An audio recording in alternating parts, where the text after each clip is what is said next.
श्री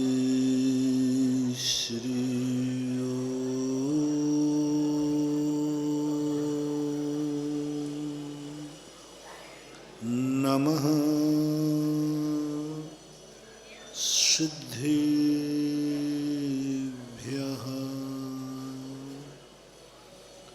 जय श्री नमः सिद्धेभ्यः।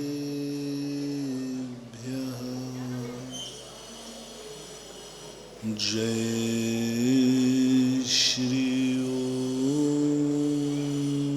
नमः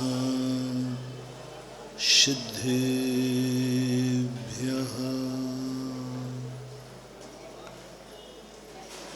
सर्वमंगल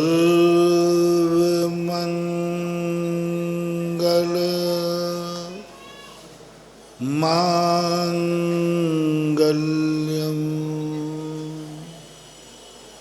सर्वकल्याणकारकम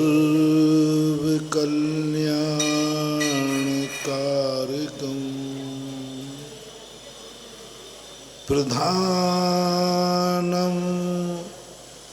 सर्वधर्माणां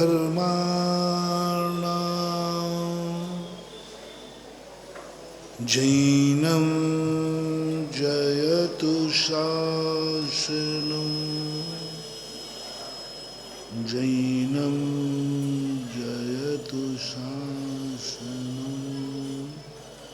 पंच परमेष्ठी भगवान के आचार्य श्री गुरुवर कुंद कुंद महाराज के आचार्य श्री गुरुवर विद्यासागर महाराज।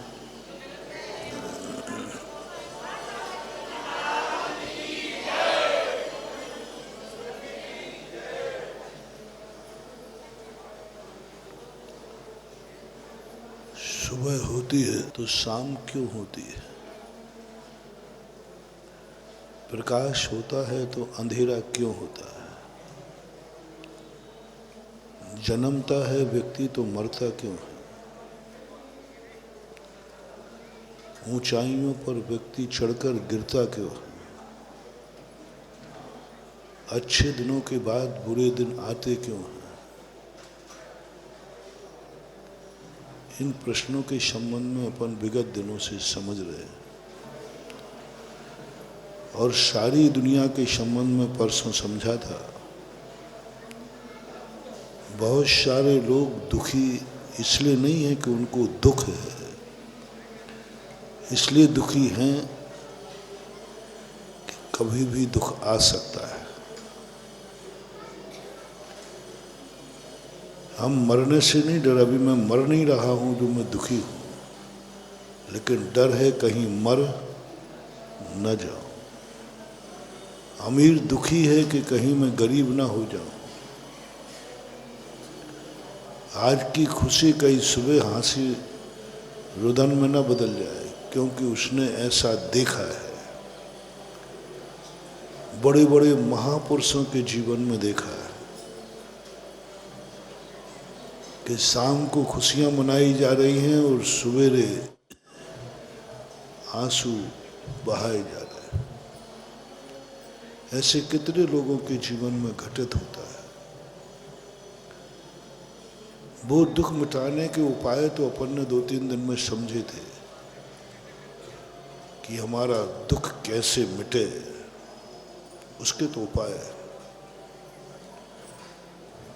भूख लगी है तो रोटी तो मिल जाएगी, लेकिन रोटी मिलने के बाद हम खा पाएंगे नहीं खा पाएंगे इसका खतरा है। रोटी तो मिल जाएगी, बहुत सरल उपाय है, बहुत सरल। रोटी मिल जाएगी, किसी से मांग लूंगा, कोई ना कोई रोटी दे ही देगा। लेकिन रोटी तुम खा पाओगे ये गारंटी नहीं, और खा भी ली तो पचा पाओगे ये सबसे बड़ा खतरा है। रोटी मिलने का नहीं, रोटी खाना मुश्किल है, खा लिया तो पचाना मुश्किल है। ये कोई ऐसा कोई सिस्टम निकालने की बात अपन सोच रहे हैं कि हमारे जीवन में अच्छा दिन आवे तो कभी बुरा दिन नहीं आए। मैं जन्म तो लूं लेकिन मरूं नहीं। मेरा एक कदम आगे बढ़ गया है, कभी पीछे नहीं आना चाहिए। लेकिन बहुत डर लगता है, आप ही नहीं हम लोग भी डरते हैं। कहा था ना परसों, हम लोग वो 24 घंटे चलते फिरते उठते बैठते खाते एक ही डर लगा रहता है, कहीं मेरे मुनि व्रत में दोष। अब मुनि हो तुम डर क्यों रहे हो? मुनि पने का आनंद लो, ये डर हमें आनंद और नहीं लेने दे रहा है, गड़बड़ झगड़ा है। मुनि पने का इतना आनंद है, इतना आनंद है, बस वो एक भय लग जाता है, एक भय ला जाता है कि कल ऐसा ना हो कि हमारे मुनि व्रत में कोई डर लग जाता है, कहीं ऐसा कर्म का उदय ना आ जाए कि हम मुनि व्रत पालन करने में दिक्कत हो जाए। ये डर का उपाय क्या है? परसों कहा था ना, कमाना इतना कठिन नहीं है, कमाने के बाद उसके धन की सुरक्षा करना बहुत कठिन। कितने लोग जो कमाने में नंबर 1 हैं, लेकिन फिर भी उनको रात में नींद नहीं आती। अब क्यों नहीं आ रही? कमाई तो हो गई। बोले कमाई तो हो गई, लेकिन सुबह तक ये बच पाएगा कि नहीं बच पाएगा? ये जो दुख का साधन दुख है, इसको मिटने का उपाय कुछ तो होगा। मंत्र तो है नहीं, तंत्र तो है नहीं, महाराजों के पास शक्ति है नहीं, भगवानों के पास शक्ति है नहीं। दुखी व्यक्ति को सुखी बनाने की शक्ति तो है,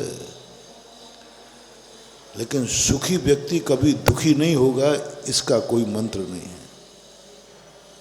दुखी के तो है, दुखी व्यक्ति को तो अपन शांति धारा करा देते। किसको कराते हैं? बेचारा दुखी है और सुखी हो भी जाता है। पूरे शास्त्रों में मैंने देखा, पूरी कथाएं पढ़ी, हर कथा में दुखी व्यक्ति को सुखी बनाने की बात कही। शमंतभद्र महाराज ने भी यही कहा कि मैं तुम्हें उपदेश दूंगा, तुम्हारे दुख सब कट जाएंगे। तुम जिनेंद्र भगवान का दर्शन करो, सब निधत निकाचित कर्म कट जाएंगे। जो देखो सब दुख मिटने की बात कर रहा है। सब जितने संसार में सारे शास्त्र पढ़ लिए, सब एक ही बात कह रहे हैं, तुम्हें किस प्रकार का दुख है, इससे मिट जाएगा। तुम्हें बीमारी है, औषधि दान दो, औषधि दान दो, ज्ञान दान दो, आहार दान दो, सबके उपाय। सब में एक ही लिखा, तुम जिससे परेशान हो वो परेशानी तुम्हारी दूर हो जाएगी। भक्तांबर में भी लिखा, तुम्हारे घर में आग लगी है, हो जाएगी, भगवान का नाम जप लो, तो नाम कीर्तन जन्म। सांप आ गया, ठीक है, भगवान का नाम ले लो, तो नाम नाग दमनी हृदय पुंसा। तुम्हें कोई बीमारी हो गई, ठीक है, तत्पाद पंकज रजो मृत देख दे। हाँ, तुम्हारे सामने शेर आ गया, कोई बात नहीं, तो नाम भगवान के नाम रूपी बन का आश्रय ले लो। पूरे भक्तांबर में उपाय है। ये तो उपाय मिल गए, कोड निकाला, सिद्ध चक्र में विधान कर लो, ठीक हो जाएगा। बीमार हो गए, डॉक्टर के पास चले जाओ, दवाई खा लेना। थोड़ा कमजोर दिख रहा हो, सुबह से घूमना शुरू करो, 5 किलोमीटर घूमो, डायबिटीज वगैरह सब ठीक हो जाएगी। यानी जहां देखो, चाहे तुम्हारे घर में देखो, चाहे तुम्हारी माँ को देखो, माँ कहती है बेटा क्या बात है, माँ भूख लगी, रोटी खा ले, ले मैं बना दी। परिवार के लोग भी दुख मिटने में लगे, डॉक्टर, सरकार, सब सरकार का भी एक ही काम है, हमारी जनता दुखी नहीं रहना चाहिए। लेकिन इसके लिए कौन चर्चा करता है? मैं सुखी हूं, ये सुख कभी खत्म नहीं होगा। इसका स्तोत्र कौन से भक्तांबर स्तोत्र में लिखा कि सुखी व्यक्ति सदा सुखी रहेगा, दुखी व्यक्ति सुखी हो जाएगा, पक्का है, हुए हो रहे, लेकिन सुखी व्यक्ति सुखी रहेगा, ये जो भय है इसको कौन मिटाएगा? कौन सा स्तोत्र पढ़ूं?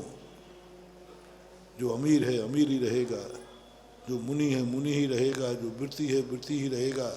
आज जैसा दिन है कल भी वैसा ही रहेगा। आगे बढ़े तो आपत्ति नहीं है, डर किसका है?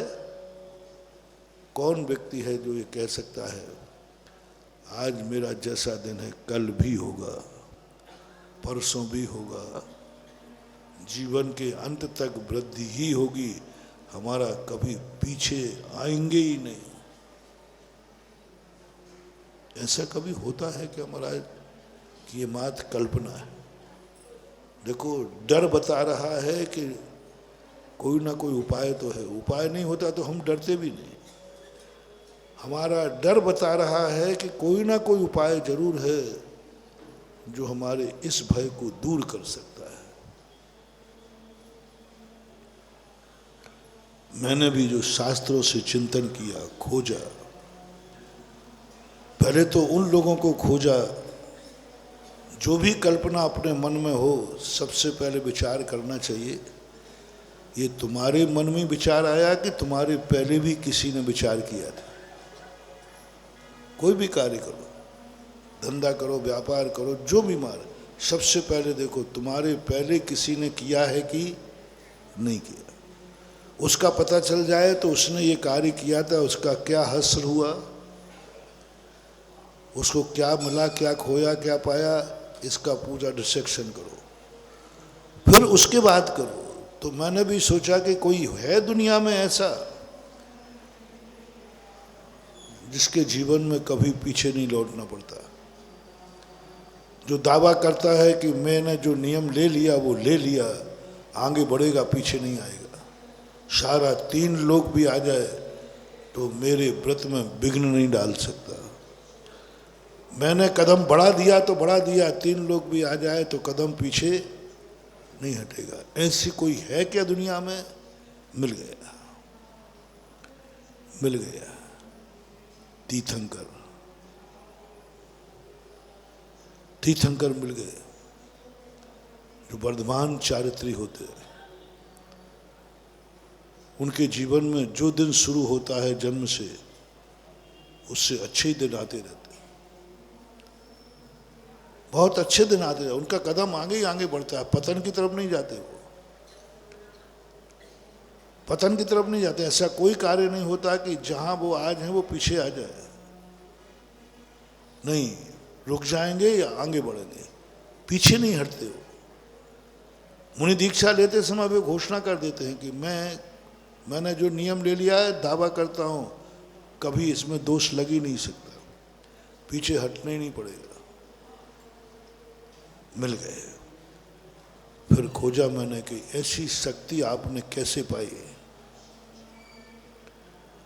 ऐसी शक्ति आपने कैसे पाई, कौन सी जाप दी, कौन सा स्तोत्र पढ़ा?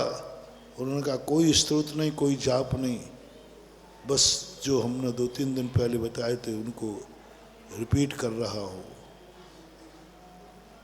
जो जो तुम्हारी जिंदगी में जिन जिन से तुम्हारा उपकार किया है, क्या उनका तुमने आभार माना है? क्या तुमने यूज एंड थ्रू लो? जब किसी भी वस्तु का उपयोग करने के लिए हमारे मन में भाव आ जाए यूज एंड थ्रू, समझ लेना तुम्हें जो कुछ भी आज मिला है वो कुछ थोड़े दिन के लिए लगेगा और पुनः वही के वो दिन आ जाएंगे। तुरंत अभिशाप मिलता है जब अपन किसी वस्तु का उपयोग यूज एंड थ्रू पे करते, क्या लेना देना, अपना काम बनता, भाड़ में जाए जनता। ये परिणाम जब भी आ जाए, इसलिए हमने पहले 1-1.25 महीने दिया था उपदेश कि तुम ऐसी भावना खाओ, ऐसी शक्ति अर्जित करो कि तुम्हें किसी के सहारे की जरूरत ही न पड़े, किसी के सहारे की जरूरत। मन से, वचन से, काय से सब मैं सहन करूंगा, लेकिन मैं किसी को सहारा नहीं दूंगा। मैं मरूंगा लेकिन किसी को पुकारूंगा नहीं कि मुझे बचाओ, भगवान को भी नहीं। मैंने बहुत विस्तार से बताया। ये साधना तुम कर सको कि यदि मेरे प्राण भी जाएंगे तो मैं किसी का सहारा नहीं लूंगा, यहाँ तक कि भगवान का भी नहीं, गुरु का भी नहीं। मैं सहारा नहीं लूंगा, मरूं तो मर जाऊंगा, कभी भी नहीं, किसी भी कार्य में। और दिन रात ये भावना भाव कि मेरी जिंदगी में बस सब कुछ आ जाए, संकट आ जाए, मौत आ जाए, बस मेरे मन में किसी का सहारा लेने का भाव ना आवे। बहुत बड़ी बात कही थी, मौत आवे तो आ जाए, लेकिन सहारा लेने का भाव नहीं। मुझे किसी का सहारा नहीं चाहिए, यहाँ तक कि मैं जीना चाहता हूँ लेकिन श्वास के भरोसे नहीं। 20-25 दिन पहले का प्रवचन याद करो, कैसे बनते हैं ये भगवान, कैसे जाते हैं सिद्धालय में, जिन्होंने बार बार अपनी साधना लगाई, तपस्या की, मंत्र पढ़ा, बस एक ही, मैं किसी के सहारे नहीं जीना चाहता हूँ, श्वास के बिना भी जीना चाहता हूँ। मेरी ऐसी दशा हो जाए कि मुझे श्वास का भी सहारा न लगे। अब कितनी सूक्ष्म बात है। पूज्यवर योगेंद्र स्वामी, केवल ज्ञान उसे ही होता है जो ये मान लेता है मुझे श्वास का सहारा भी नहीं चाहिए, ये भी पराधीन है, कोई मेरी नाक बंद कर देगा तो श्वास कहाँ से ले रहा अपन ने। किसी ने नाक मुंह बंद कर दिया तो मेरा सुख तो पराधीन हो गया। मेरी जिंदगी क्या है, मैं तो ऑक्सीजन के भरोसे जी रहा हूं। कहाँ है स्वाभिमान, कहाँ है वो आत्मा का स्वाभिमान, कहाँ है वह अहमिको खलु शुद्धो दंसन नान मय्यो सदारूबी नबी अथ मज्ज किंचबी अन्नम परमाणु मित्रम भी। कहाँ है वो। श्वास है तो जी रहे हो, श्वास कहती औकात में रहो, मेरी बदौलत हो जिंदा हो, जिस दिन मैं रूठ जाऊंगी उसी दिन तुम, सब रखा रह जाएगा तुम्हारा धर्म, तुम्हारा मुनिव्रत। ओहो, तड़प गया साधु। यानी मेरी जिंदगी मेरे हाथ में नहीं, श्वास के अधीन है। बस भगवान, कुछ नहीं चाहिए, मेरी जिंदगी बस इन श्वासों के अधीन नहीं रहे। जैसे ये परिणाम करता है जीव, तैसे ही श्रेणी में चढ़ना शुरू हो जाता है, और श्वास नाक से नहीं, यहाँ से निकलना शुरू हो जाती है। जिस समय जिनको केवल ज्ञान होता है, केवली भगवान श्वास यहाँ से लेते हैं, सीधी अपनी श्वास नाभि से उठती है, गले और नाक से निकल जाती है। उनकी श्वास सीधा यहाँ से निकलना चालू हो जाती है। इससे 50% बच गए। यहाँ को बंद करना कठिन है, नाक को बंद करना, मुंह को बंद करना सरल है, इसको बंद करना बहुत कठिन। कपड़ा भी बांध दो तो श्वास, यहाँ से श्वास लेना चालू, और धीरे धीरे विशुद्धालय में पहुंचकर श्वास से रहित हो जाते। वो निरंतर भावना भाते हैं, मैं इस शरीर का जेल में बंद हूं, मेरा शरीर ठीक है तो मैं ठीक हूं, मैं तो गुलाम हो गया। आत्मा का स्वाद कहाँ रहा, आनंद कहाँ रहा। जो कुछ भी आज आनंद आ रहा है इस शरीर की बदौलत है। बस भगवान, कुछ नहीं चाहिए, मैं शरीर के बिना जीना चाहता हूँ, देह रहित जीना चाहता हूँ। आज तक ये जीव कभी देह से रहित नहीं जिया, मैं जीना चाहता हूँ। और सब चीज़ों को एक एक को हटाता गया, जैसे हमने कल परसों भी कहा था। हटते हटते वो कहता नहीं, मैं परिवार के बिना जीना चाहता हूँ, मैं माँ बाप के बिना जीना चाहता हूँ, मैं मकान के बिना जीना चाहता हूँ, मैं घोड़ा गाड़ी के बिना जीना चाहता हूँ, जब शरीर और श्वास के बिना जीना चाहता है, ऐसा परिणाम तुम करो करो, मरो तो मर जाओ, लेकिन किसी को सहायता के लिए मत पुकारो। सकौशल महाराज को जब शेरनी खा रही है, गुरु महाराज बाजू में वे नहीं चला, गुरु महाराज बचाओ। उनका नियम था, मैं ऐसी साधना करूंगा, मरूं तो मर जाऊं, लेकिन किसी की सहायता स्वीकार नहीं की। क्या ऐसी दशा तुम्हारी हो सकती है? वो मैं पहले बता चुका हूं, थोड़ा सा रिपीट स्मृति कराता हूं, क्योंकि तुम भुलक्कड़ हो और हम घुमक्कड़ हैं। आप आते तुम भूल जाते हो और हम तुम्हारे लिए घुमा करके घुमक्कड़ हैं। इसलिए क्या ऐसी दशा तुम्हारी हो सकती है? क्या तुम ऐसे जी सकते हो? उत्तर आया था उस दिन, नहीं। मैंने भी फार्म में नहीं भरा था।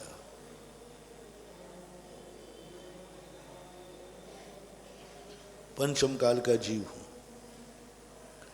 बिना सहारे के जी ही नहीं सकता। किसी ना किसी का सहारा, श्वास का, शरीर का, श्रावक का, भगवान का, हवाओं का, दवाइयों का, रोटियों का, पानी का, हर चीज में तो सहारा है। इसलिए पंचम काल में जनवाणी ने कह दिया तुम्हें मोक्ष नहीं मिल सकता, क्योंकि तुम्हारी जिंदगी दूसरों के सहारे पर है। दूसरे के बिना तुम जिंदगी एक दिन नहीं जी सकते, एक सेकंड नहीं जी सकते। और जो दूसरे के अधीन जिंदगी जीता है, उसे मोक्ष नहीं मिल सकता। तो एक डिपार्टमेंट तो अपना बंद हो गया। कोई का हो तो हाथ उठा दे। तुम क्या उठाओगे हाथ? थोड़ी थोड़ी सी चीज गुम जाए तो तुम्हें रात भर नींद नहीं आवे। तो क्या, थोड़ी सी कोई चीज गुम जाए, थोड़े ही घर में कोई बीमार हो जाए, थोड़े ही घर का एक सदस्य एक दिन नहीं आवे तो आकुल व्याकुल। कल्पना मत करो। अपन वही रास्ता चुने जिसमें अपनी कुवत हो। बहुत सारे लोग समाचार आदि पढ़ करके चिंतन कर रहे हैं, शेख चिल्ली जैसे, मुझे किसी की शरण, मैं हूँ अपने में स्वयं पूर्ण पर की, मुझ में कुछ गंध नहीं, मैं अरस अरूपी अस्पर्शी। ये मच्छर आ गया। अरस अरूपी अस्पर्शी आया नहीं था, तुम्हें बताया नहीं, तुम समझो कि मैंने मार दिया। तुम्हें करके दिखाया था, यार था नहीं तो तुमको महाराज ने मच्छर मार डाला।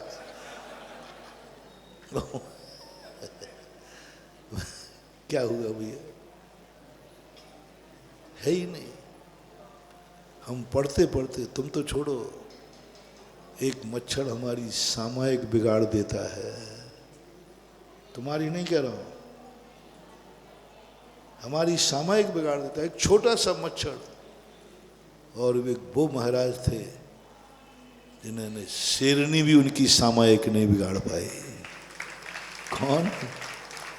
शेरनी भी सामायिक नहीं बिगाड़ पाई। और एक मैं हूं कि एक मच्छर मेरी सामायिक बिगाड़ देता है। एक वो थे जिनके सिर पर सिगड़ी जल रही थी, उनकी सामायिक नहीं बिगड़ी। और एक मैं हूं, थोड़ी सी गर्मी पड़ जाए तो सामायिक बिगड़ जाए। कहाँ है ठंडा स्थान? कहाँ है? एक वो थे जिनको शिला पर बैठे थे गर्मी में, और ऊपर से, और एक अपन है कि गर्मी आई, कहाँ बैठू, ठंडा कमरा कौन सा है, डबल स्टोरी वाला। पराधीन है, तुम्हारी गर्मी निकलना पराधीन है।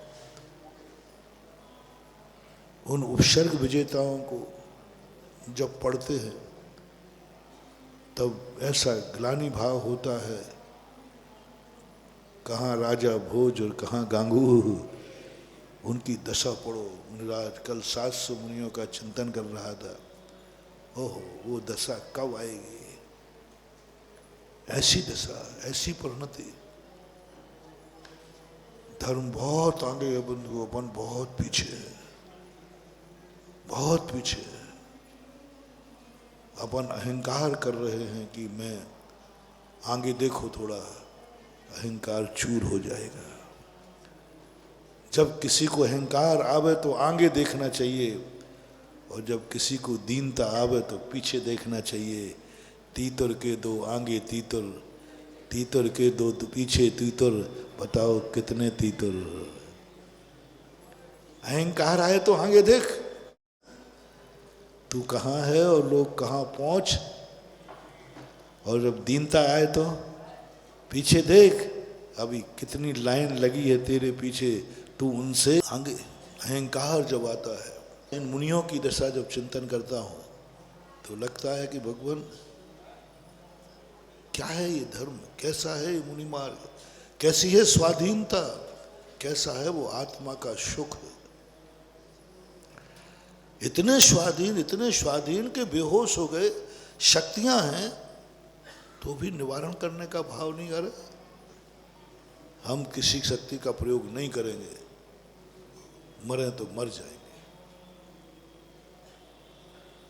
वो दशा यदि प्रकट हो जाए, भावना भाना, अभ्यास शुरू करना। मैंने अभ्यास शुरू कराया था,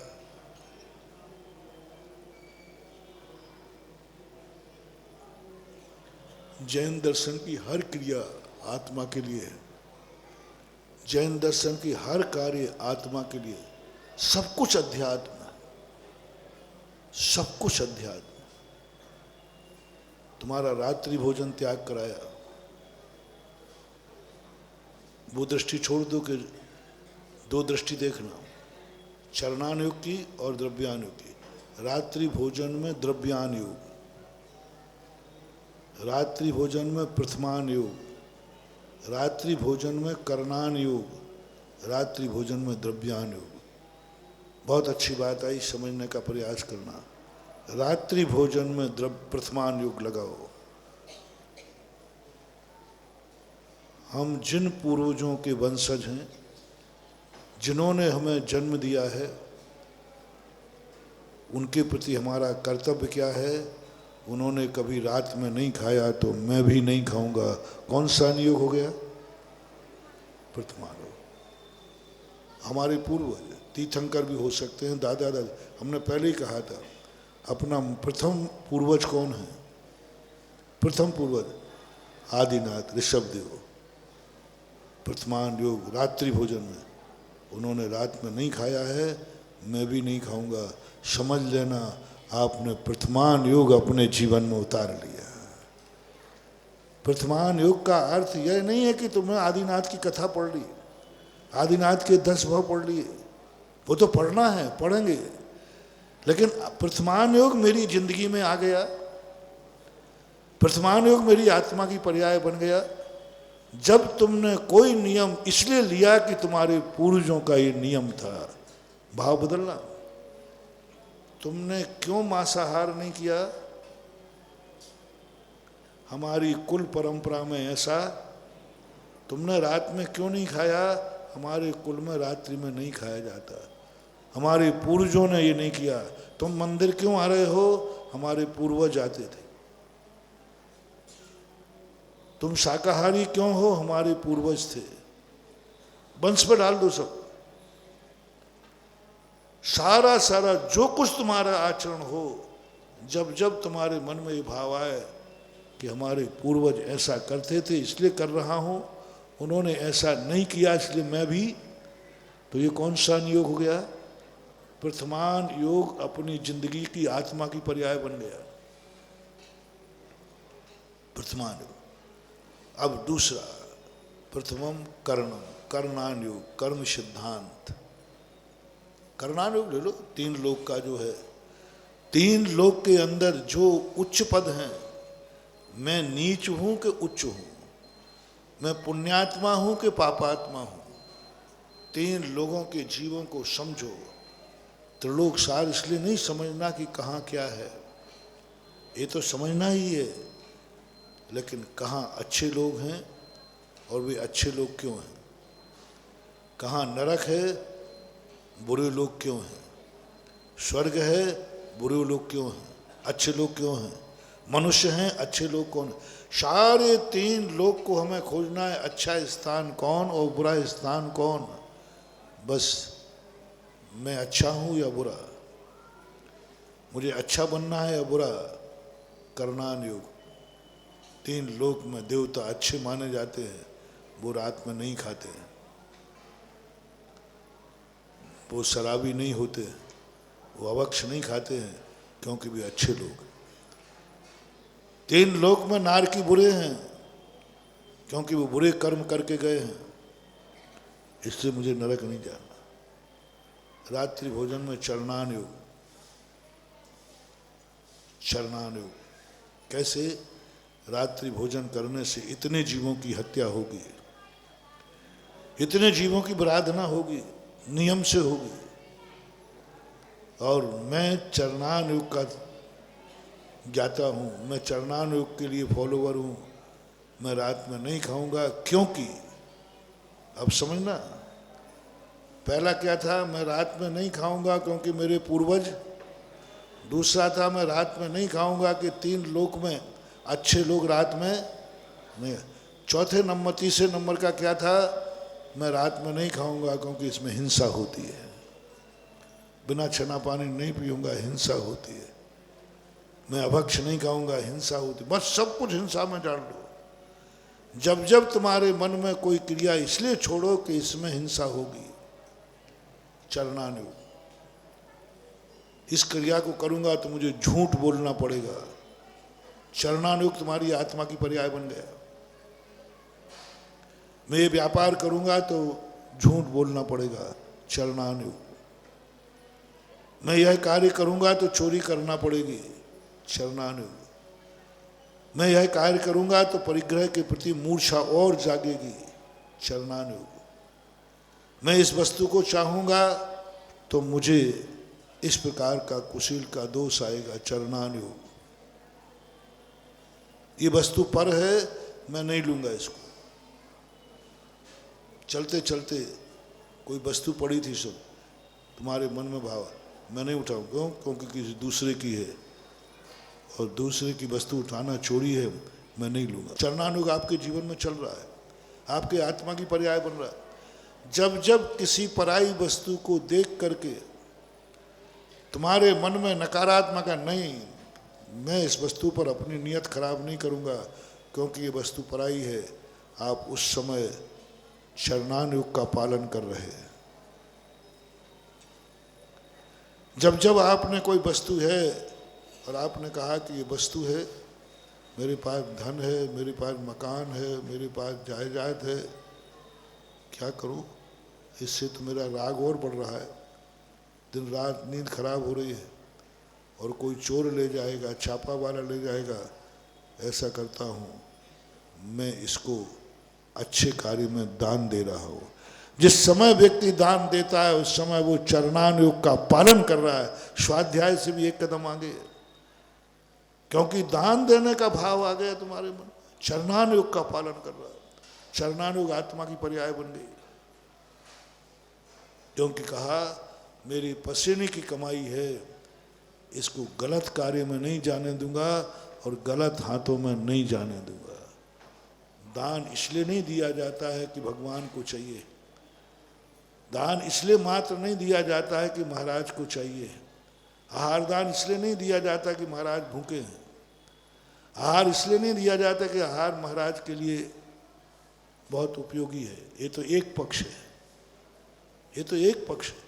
दूसरा पक्ष है कि हमने आहार बनाया है बड़ी मेहनत से, कमाया है बड़ी मेहनत से, ये आहार का दुरुपयोग नहीं होना चाहिए, सदुपयोग होना चाहिए। इसलिए मुनिराज को देंगे तो सदुपयोग होगा, दुनिया को देंगे तो दुरुपयोग होगा। दान का सबसे बड़ा चरणान योग है कि ज्ञानी के मन में ये आता है, मेरा पैसा पसीने का है, मैंने कमाया है, इसको डाकू ले जाए। डाकू क्या करेगा? डाकू ले जाएगा, ले जा सकता है, सरकार ले जाएगी, पता नहीं किस पोल्ट्री फार्म के लिए लोन दे देगी। नहीं, मेरी कमाई पसीने की है, मैं इस कमाई का दुरुपयोग नहीं होने दूंगा। चोर के, सरकार के आने के पहले ही मैं मंदिर बनाए देता हूँ जिससे इसका सदुपयोग रहा, क्योंकि मेरी कमाई कितनी, बोलो महानुभाव, जो भी आपके पास पैसा है वो कितनी मेहनत का है, रिक्स बताओ कितनी है। सरकारी नौकर भी है तो भी ऐसे नहीं मिल जाता वेतन है। कितना बलिदान। यहाँ से देवगढ़ मास्टरी करने जाना है आलोक बाबू, मालूम है वेतन जो तुम्हें मिल रहा है ना, इसके पीछे कितना बलिदान है। महाराज के प्रवचन छोड़ना पड़ रहा है।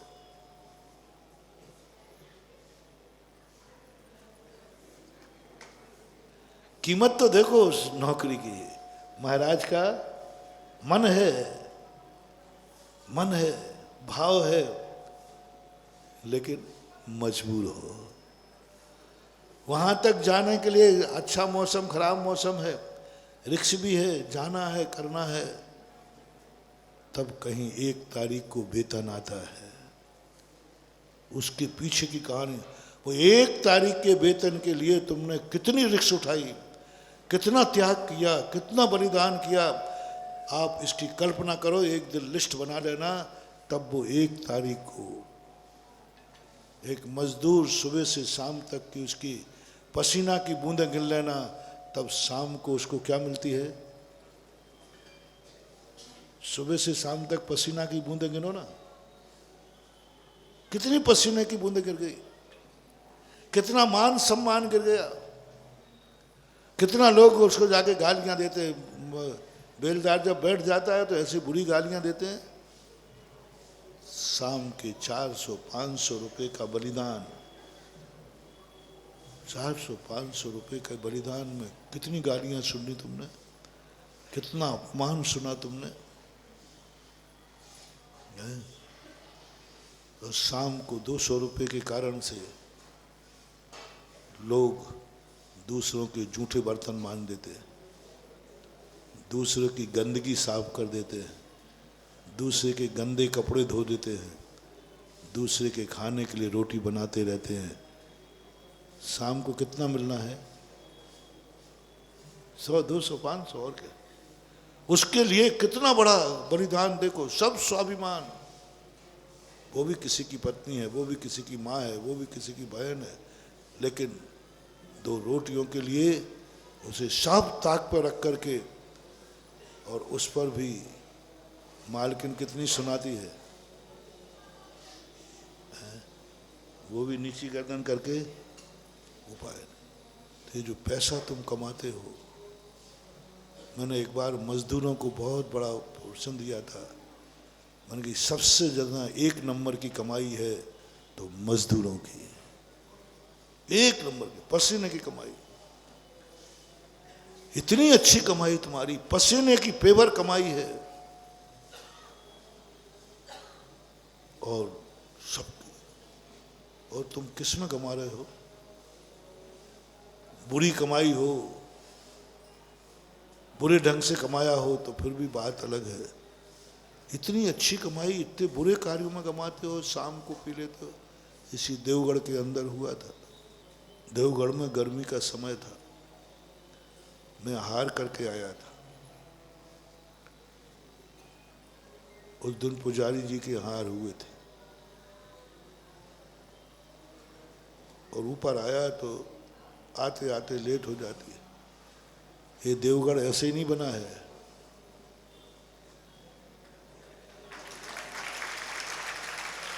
अभी भी ध्यान आ जाता है तो रोंगटे खड़े हो जाते हैं। भयंकर गर्मी, मई जून की गर्मी थी।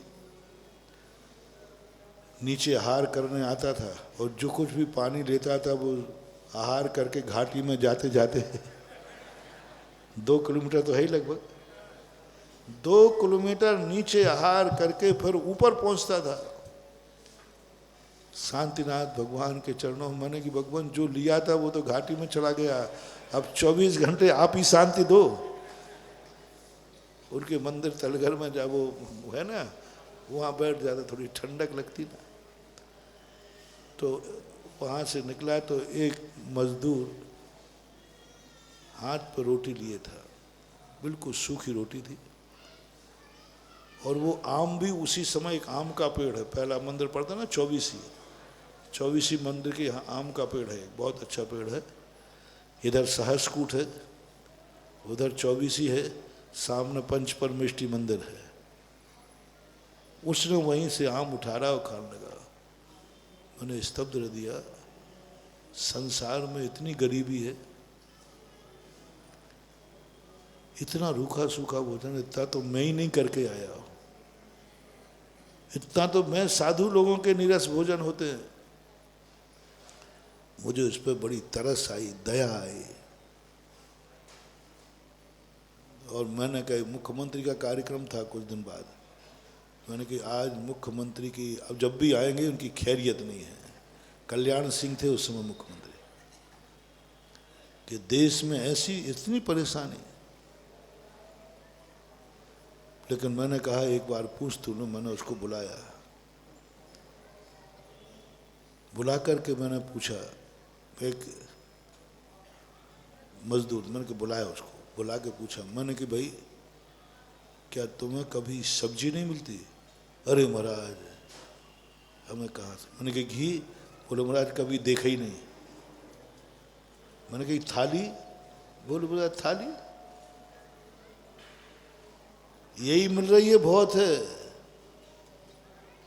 मैंने कहा ऐसे ही खा लेते हो तुम? गले के नीचे उतर जाते हो? महाराज जी क्या करें, उतारना पड़ता है। मैंने कहा क्यों, कितना मिलता है वेतन?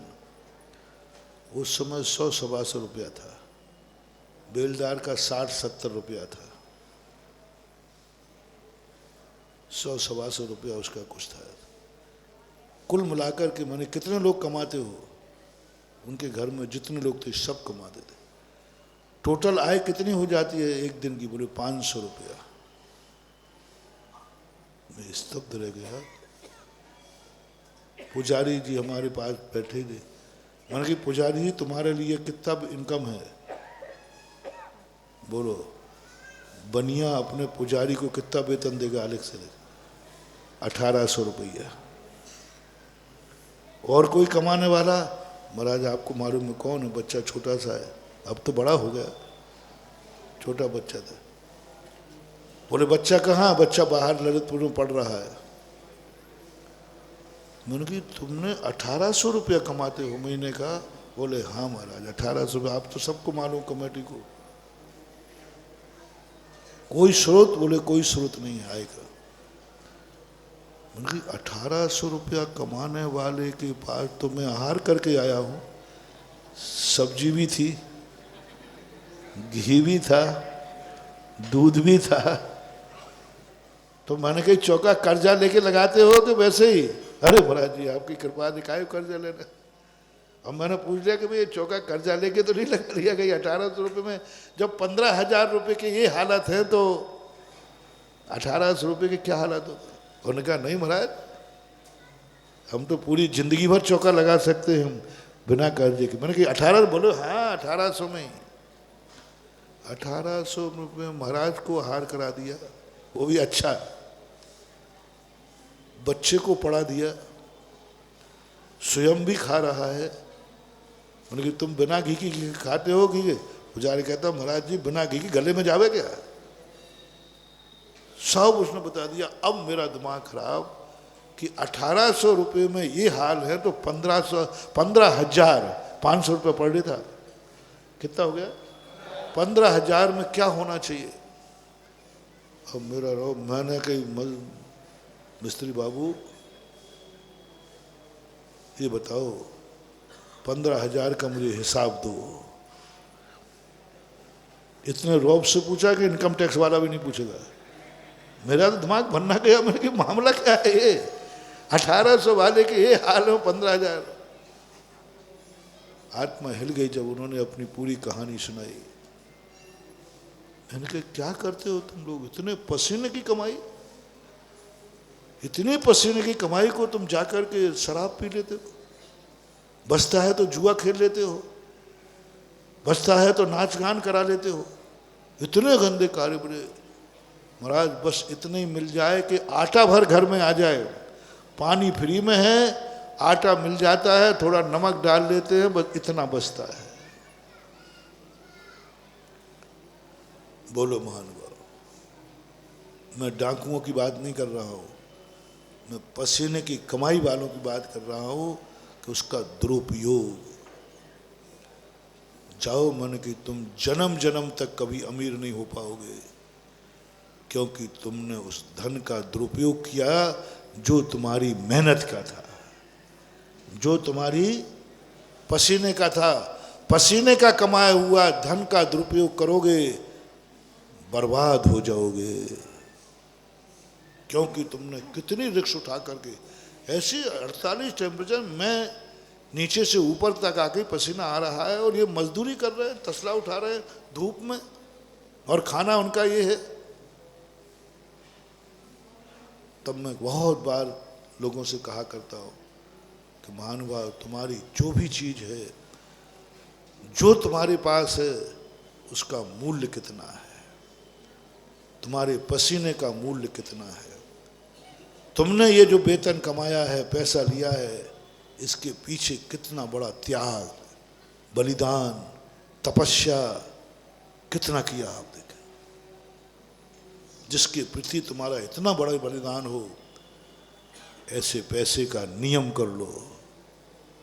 सड़क पर बड़ा मिल जाए वो बात नहीं कह रहा हूँ, चलो कहीं से तुम्हें लॉटरी खुल जाए वो बात नहीं कह रहा हूँ, चलो कोई तुम्हें दे जाए वो बात नहीं कह रहा हूँ, लेकिन जो धन तुमने इतना बलिदान करके कमाया, महानुभाव, सारे जगत को मेरा कहना है उसका दुरुपयोग नहीं करना। अन्यथा अन्यथा ऐसा दिन आएगा, ऐसा दिन आएगा कि मजदूरी भी नहीं मिलेगी, भीख भी नहीं मिलेगी। टाइटल दे रहा हूँ, आज 2 पैसा आ रहा है, कल वो भी बंद हो गया, क्योंकि आपने उसका दुरुपयोग। आप लोगों से भी मैं कहना चाहता हूँ, आपका पैसा भी कितना मूल्य। जैनी का पैसा कभी डकैती का नहीं होता, जुआड़ी का नहीं होता, बुद्धि का होता है। सारे जैनी बुद्धि से कमाते हैं। 1 नंबर 2 नंबर की बात नहीं कर रहा हूँ। 2 नंबर का पैसा भी कोई डांका डाल के नहीं लाया है, वो तो सरकार की दुर्नीतियों के कारण से वो कर रहा है। बुद्धि की है, और बुद्धि की कमाई हुई वस्तु को तुमने इतनी मेहनत से कमाया, सब कुछ, उसका दुरुपयोग नहीं करना, दुरुपयोग नहीं करना। एक बार भैरव सिंह ने पूछा था, महाराज जी, जैनी लोग अमीर क्यों होते हैं, ये लक्ष्मी पुत्र क्यों कहलाते हैं? जब कोई जैनी को लक्ष्मी पुत्र कहता है ना, तो मेरा सीना 56 इंच का हो जाता है।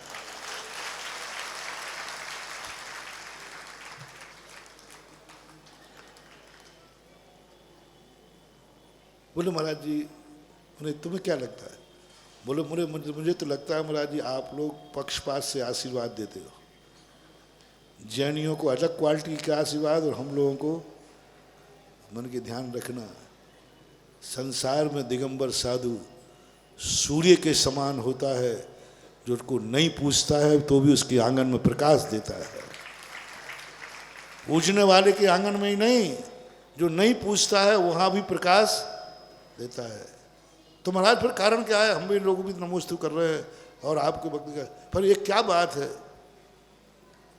जैनियों के प्रति सारी समाजों का ईर्षा भाव एक ही बात से है कि इनके चेहरे बिल्कुल चमकते दिखते हैं, इनके कपड़े चमकते दिखते हैं, इनका घर, इनके सब। क्या बात है, क्या बात है? इनका खाना देखते हैं तो सब जलते। जैनियों के मार दुश्मनी का कारण एक ही है, इनका सुखी चेहरा देखकर लोग जलते हैं। तो बड़ा जलता हूं, मैं भी जलता हूं, उन्होंने कहा। पर कारण क्या है ये बताओ, आप कारण बताइए, मैं उनकी बताता हूं। ठाकुर साहब भी बताओ, यदि आपके समाज में आपके किसी व्यक्ति के पास साल में सब खर्चा करके 1 लाख रुपया बचा, तो क्या करोगे?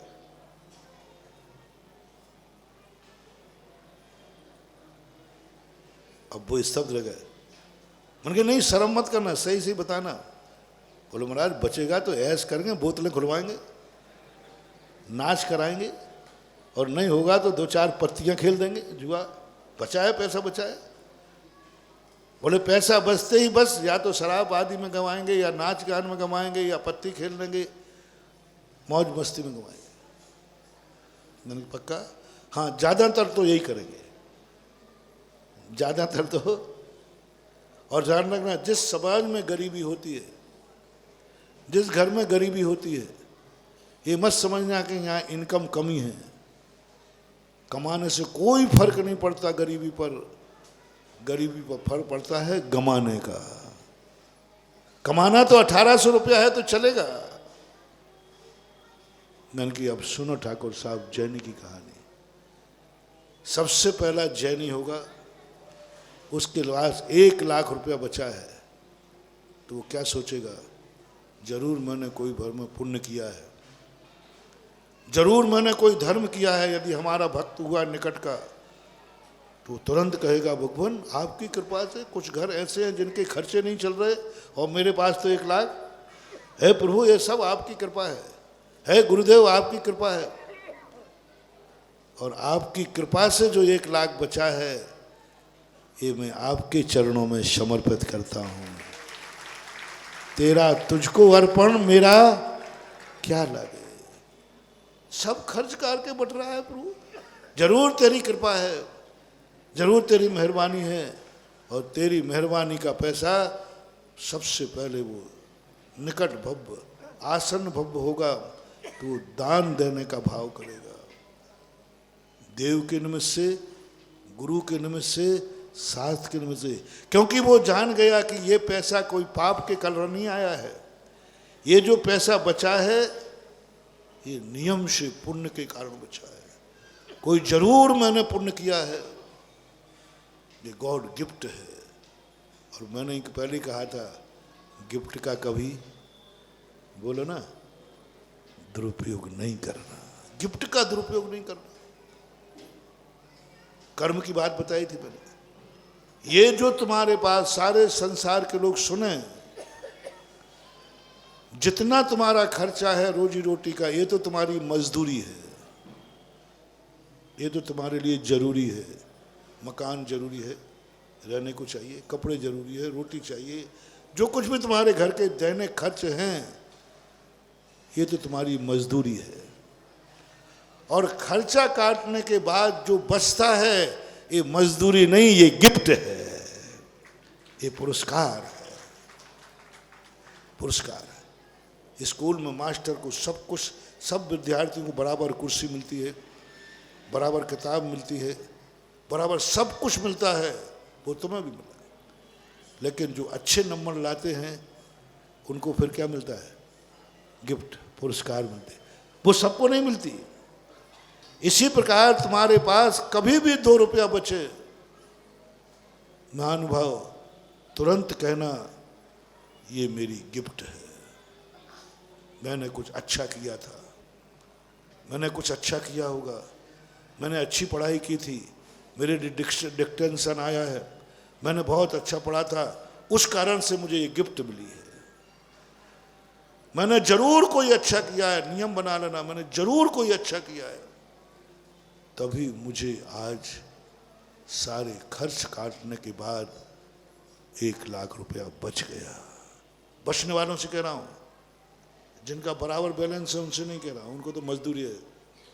मजदूरों को भी बता रहा हूँ तुम, मजदूर मजदूर। लेकिन जिनको कुछ बच गया 1 लाख रुपया, तो महानुभाव बस एक ही बात सोचना, ये गिफ्ट है, ये गिफ्ट है, ये पुरस्कार है, ये मेरी पूर्व भाव की अच्छी मेहनत का फल है, अच्छे कर्मों का मुझे फल मिला है। 1 लाख बचा, और जो मुझे गिफ्ट में मिला है, अच्छे कर्मों का फल मिला है, इसका मैं कभी दुरुपयोग नहीं। बस उस रुपये का दुरुपयोग मत करना, उस रुपये का दुरुपयोग मत करना, क्योंकि वो गिफ्ट में मिला है। तो मैंने कहा ठाकुर साहब, यदि मेरा भक्त होगा तो कहेगा ये गिफ्ट मिली है प्रभु की तरफ से, धर्म की तरफ से, अच्छे कार्यों का परिणाम मिला है, इस गिफ्ट को मैं अच्छे कार्यों में ही लगाऊंगा। वो तुरंत ज्ञानोदय तीर्थ में था मैं, वो ज्ञानोदय तीर्थ में लेके आ जाएगा, कहेगा गुरुदेव मुझे 1 लाख का कोई मूर्ति हो, कोई सदस्य हो, कुछ ना कुछ वो आके मेरे से पूछेगा, क्योंकि उसका पैसा उसने जान लिया धर्म से आया है। बोलो ठाकुर साहब, धर्म का पैसा धर्म से आया है और धर्म में ही लगाएगा तो उसके धन बढ़ेगा कि घटेगा। पुण्य से पैसा आया उसने पाप में लगा दिया तो घटेगा कि बढ़ेगा? उन्होंने कहा घटेगा। एक कारण। दूसरा कारण, यदि जैनी थोड़ा सा धर्मात्मा कम है, धर्मात्मा कम है, बनिया है, जैनी कम है बनिया ज्यादा है, तो वो तुरंत 1 लाख रुपए की एफडी बना देगा, वक़्त मौका के लिए, कभी काम आएगी। वो एफडी बना देगा, गलत कार्य में नहीं खर्च करेगा। इसलिए बैंकों में सबसे ज़्यादा बनियों की एफडियाँ मिलती हैं। मैंने बोलो डर, बोले हाँ सही कह रहे हो। मैंने कि ठाकुरों की कितनी मिलती हैं, मजदूरों की कितनी मिलती है? उन्होंने कहा मुराद एफडी एफडी का मैंने सबसे ज्यादा जैनियों की एफडी मिलेंगी, आप देख लेना।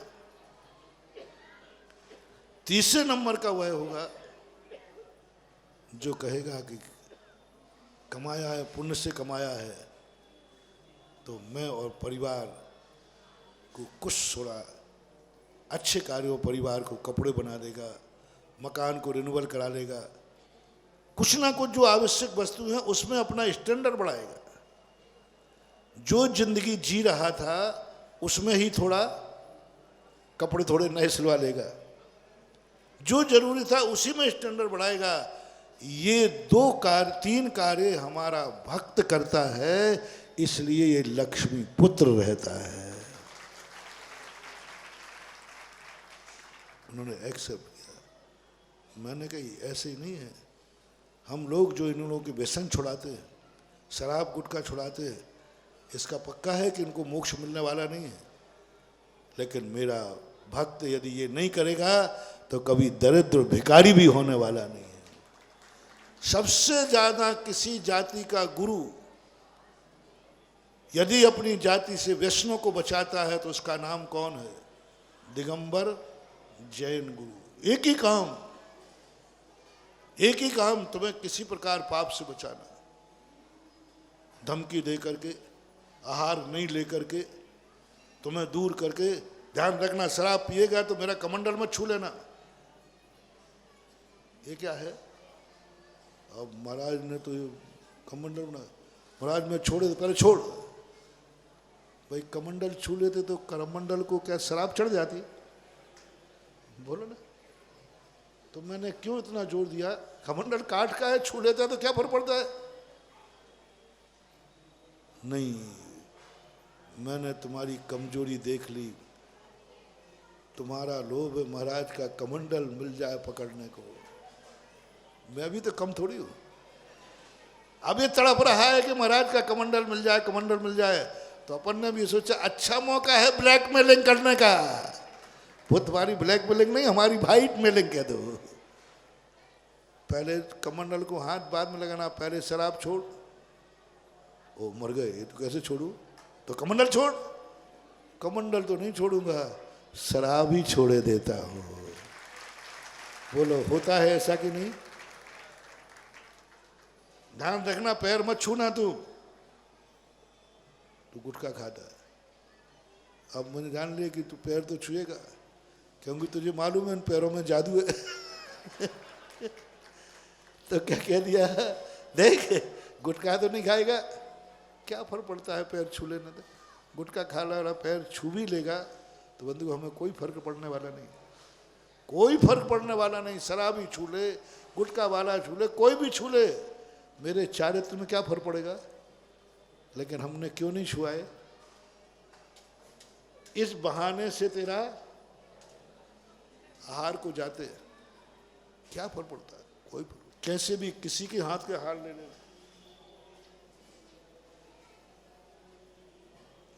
हमें कोई फर्क नहीं पड़ने वाला। कोई तुम्हारा गलत भी व्यक्ति दे देगा ना, तो एक सामायिक में सब शुद्धि हो जाती है हमारी, हमें कोई फर्क नहीं पड़ने वाला। मन शुद्धि, वचन शुद्धि, काया शुद्धि। लेकिन फिर क्यों हम लोग अंजलि बंद कर देते, व्यसनों से बचाते, रात में भोजन तो नहीं करता है, कुछ नहीं। ये अंजलि महानुभाव मैं अपने लिए नहीं बजा रहा हूं, तुम्हारे कुल को कलंकित होने से बचा रहा हूं, तुम्हारे कुल की इज्जत बढ़ा रहा हूं, तुम्हारे पुण्य को बचा रहा हूं, तुम्हारे परिश्रम की आई हुई कमाई को बचा रहा हूं।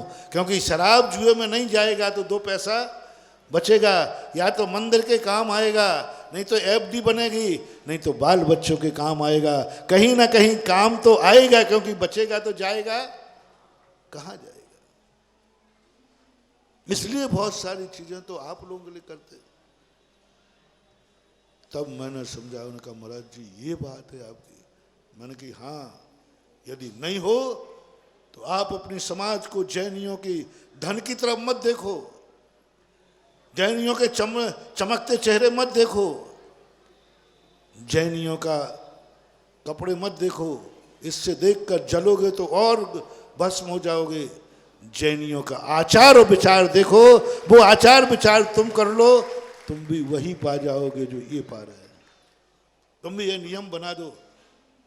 मजदूर से मैंने कहा, मैंने कहा दे के पुजारी 1800 रुपये, सारे लोग ये नियम बना लें जो जैनियों के नियम हैं। आज भी 90% मुझे गर्व है, जैनी आज भी 90% शराब से मुक्त है। ललितपुर के ही ले लो, तुम्हारे घर से ही ले लो, घर में कितने पी रहे हैं? अच्छा, किसके पड़ोस में मोहल्ला जैनी का है, उसमें कितने लोग शराबी हैं? क्लीन चिट नहीं दे रहा हूं, परसेंटेज पूछ रहा हूं। आज ललितपुर में मैं दावा कर सकता हूं 90% जैनी शराब से मुक्त हैं। 100 में 10 की बात नहीं कर रहा, 95 कर लो। मैंने तो 5% बट्टे खाते में कभी कभी। और इसका प्रमाण पत्र क्या है? इसका प्रमाण पत्र है ये चौथा चतुर्मास। अन्यथा शराबियों के बीच में चतुर्मास होते हैं कभी, क्या होंगे? साधुओं का, जैन दर्शन का सबसे बड़ा नुक्सा है, सारी दुनिया की महान आत्माएं दुनिया में जन्म इसलिए लेती हैं कि पापियों का नाश करने के लिए, और जैनियों के यहाँ सारी महात्माएं आती हैं पुण्यात्माओं का उद्धार करने के लिए। 90-95% है, इसलिए साधु तुम्हें मिल रहे हैं, ऐसे ही फोकट में नहीं मिल रहे हैं। आज भी व्यसनों में कमी है, परसेंटेज में कह रहा हूं। आज भी जैनियों में पंचम काल है, आज भी जैनियों में व्यसनों की परसेंटेज में बहुत कमी है, बहुत कमी है। और यही महानुभाव सबसे मैं कहना चाहता हूं, जब तक तुम्हारी समाज में, घर में व्यसनों से मुक्ति बनी रहेगी, तो मैं 1800 रुपये से तो नहीं बचा पाऊंगा, लेकिन 1800 रुपये में तुम्हें चुपड़ी हुई रोटी जरूर खिला दूंगा। 1800 रुपया से तो बड़ा तो नहीं पाऊंगा मैं, क्योंकि कमेटी मेरे बस में नहीं कमेटी मेरे बस में नहीं, मेरे पास पैसा नहीं। लेकिन यदि तुम मेरे अनुसार चले, मेरे आगम के अनुसार चले, गुरुओं के उपदेश के अनुसार चले, तो 1800 रुपये में साधु को भी आहार कराओगे, चुपड़ी खिलाओगे, तुम भी चुपड़ी खाओगे, और सारी दुनिया में 1800 रुपये कमाने वाला भी लक्ष्मी पुत्रों में नाम आएगा। रुपया कितने हैं और नाम किस में आ रहा है? लक्ष्मी पुत्रों में आएगा। इतना तो जरूर मैं कर सकता हूँ। तुम मेरे अनुसार चलोगे तो व्यसनों से मुक्ति। और वहां तुम 1800 तो क्या 18 लाख रुपया भी कमा लो, एक रात में इंद्रप्रस्थ वाले वनवास चले गए। जुआड़ी, शराबी, गंजेड़े, भंगेड़े, ये बहुत, एक बीड़ी सिगरेट पीता है महानुभाव, ये लक्ष्मी अभिशाप देती है। पसीने की कमाई, मजदूरों से मैंने कहा तुम्हारी पसीने की कमाई है, जब तुम जाकर के पैसे देते हो बीड़ी वाले को, गुटखा वाले को, उसी समय लक्ष्मी अभिशाप देती है, रे दुष्ट मैं तेरी पसीना का मान के आई थी और तू तो मेरे से धुआं उड़ा रहा है, धुआं उड़ा रहा है।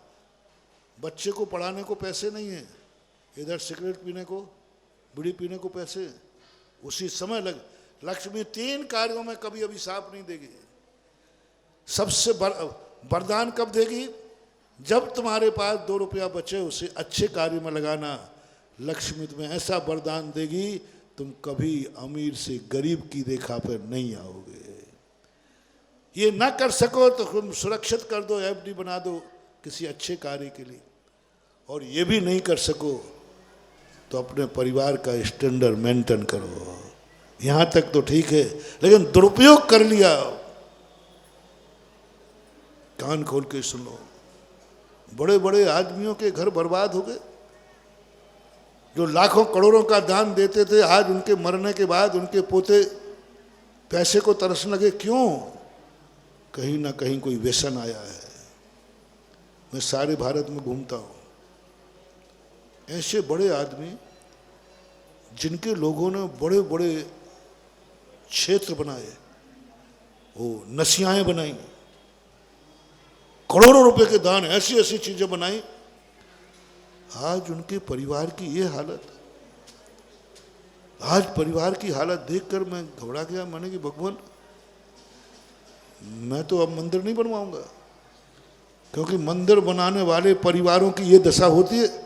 और मैं तो घोषणा कर चुका हूं कि जो मंदिर बनाएगा 7 पीढ़ी तक उसके घर में दरिद्रता नहीं आएगी। राजस्थान की घटना देख करके मैं पूर्वजों को देखा, मैंने कि आज उनके वंशज 500 एकड़ जमीन दान दी, बीघा जमीन दान देने वाला परिवार कितना बड़ा होगा, और आज उसकी 3री पीढ़ी में खाने को नहीं। और दादा परदादा ने कितना दान दिया? 500 बीघा जमीन का दान पत्र अभी भी चांदखेड़ी में रखा है। 502 बीघा जमीन, और भी लोगों ने बहुत सारे दान, 502 बीघा जमीन जिन्होंने दान दी, मंदिर बनाए, बहुत नशियां बनाए, बहुत सारे और भी लोगों ने किए। आज उनके परिवार की ये दशा, उनके खाने को नहीं। मैं तुरंत भगवान छोटा, भगवान आज से रिजाइन, ना मैं आपका मंदिर बनवाऊंगा, ना दान डलवाऊंगा। दान देने वाले वंश की ये हालत होती है। मैं आपके लिए मंदिर नहीं बनाता हूं भगवान, मैं अपने भक्तों के लिए बनवाता हूं। वो फलेंगे फूलेंगे तो तुम्हारा मंदिर बनेगा, नहीं तो बैठे रहना। भगवान का कमाऊ पूत हूं। भगवान भी घबरा गया कि ये रिजाइन दे देगा तो मामला क्या होगा। बोलो ना, यदि ये मैं रिजाइन दे देता तो क्षेत्रपाल बन जाता। महाराज का थोड़ा शांत। बोले क्या शांत रहूं, देखो ये बंद। भगवान हमें बहुत पुचकार के थोड़ा शांत हो जा, थोड़ा शांत हो जा। तू भक्तों के दुख से बहुत दुखी हो जाता है।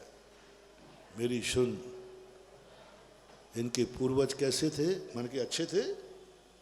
उनके आचार विचार कैसे थे? अच्छे थे? पूरा बताओ। छान के पानी पीते थे, आपका अभिषेक करके भोजन करते थे। उनके जीवन में कभी उन्होंने अपने धन का दुरुपयोग नहीं किया। हाँ, बोलता जा और बोलता जा। और अब जिनके कारण तू दुखी होके आया है, उनकी दिनचर्या बताओ क्या है, इनके हाल क्या है, बोलो। जिनका खून इतनी पवित्र आत्मा का हो, वो क्या कर रहे हैं? यहां वहां क्यों देख रहा है? बोल क्या कर रहे हैं? मैंने कहा वो तो मंदिर भी नहीं आते, वो तो शराब भी पीते हैं, वो तो सब विष्णु में है। तो तू भी इतनी अकल नहीं तेरे में कि वो मंदिर बनाने से बर्बाद नहीं हुए हैं, मंदिर बनाने वाले खून से पैदा होकर के पाप कर रहे हैं, इसलिए बर्बाद हुए। पवित्र कुल वाला पाप ना करे, उच्च कुल वाला पाप नहीं करे। इतने बड़े कुल में जन्म लिया, जिनके पूर्वजों ने इतना किया, और आज उनके कर्म है कि वो मंदिर तक नहीं आ रहा है, अभिषेक नहीं कर रहा है, दर्शन भी नहीं कर रहा है, और शराब पी रहा है, रात में खा रहा है, भक्षा भक्ष खा रहा है। देखो तो सही, उसने कितने बड़े खून को बदनाम किया है। इसलिए मैं सदा आप लोगों से कहता हूं, उच्च कुल में जन्म लेकर गलती मत करना। बहुत बड़ी बात है मानव। एक शराब पीने वाला था, वो कहते महाराज शराब पीने से कुछ नहीं होता है। मैंने क्यों? आप कब से पी रहे? बोले महाराज 8-10 साल हो गए। महाराज ज्यादा नहीं, हमारे सामने है, आप मैं बताऊं शराब पीने वाले को 100 साल से पी रहा है, बचपन से शराब पी रहा है मेरा दोस्त, उसको कुछ नहीं हुआ, उसको कुछ नहीं हुआ। आप कह रहे कि शराब से मर जाओगे, कैंसर हो जाएगा, ये हो जाएगा, कुछ नहीं हुआ, हमारे सामने प्रमाण है। आप लोग तो मां सुनी सुनी आपके कोई कान भर जाता है,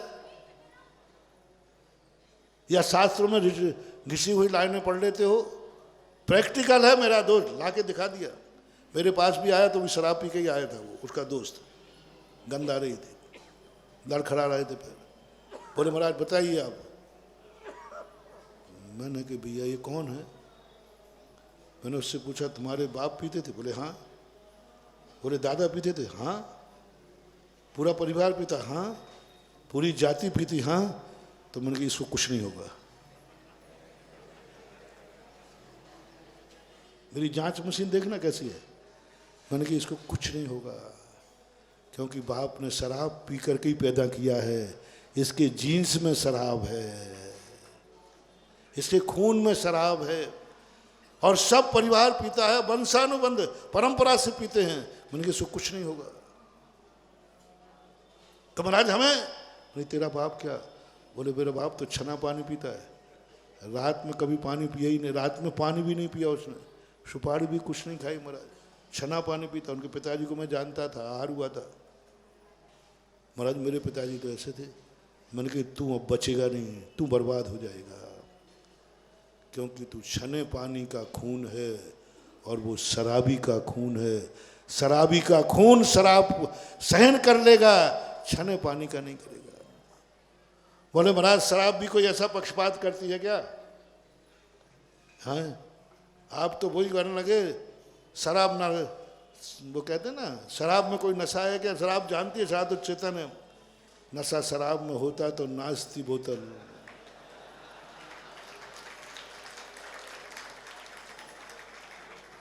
तो शराब ऐसा थोड़ी इतना ज्ञान है उसको। उन्हें ज्ञान है, ज्ञान नहीं माना। बोले महाराज जी मैं नहीं मानता, मैं तो प्रैक्टिकल मानता हूँ। उसका दोस्त 106 साल जिंदा रहा, दिन भर शराब पीता था, और इसी वजह ये भी पीता था, नहीं मानी। 35 साल की उम्र में हट्टा कट्टा जवान पीते पीते लुढ़क गया। लोगों ने कहा महाराज जी क्या? मैंने कि जैनी था इसलिए मर गया। इसका बाप शराबी होता तो नहीं मरता,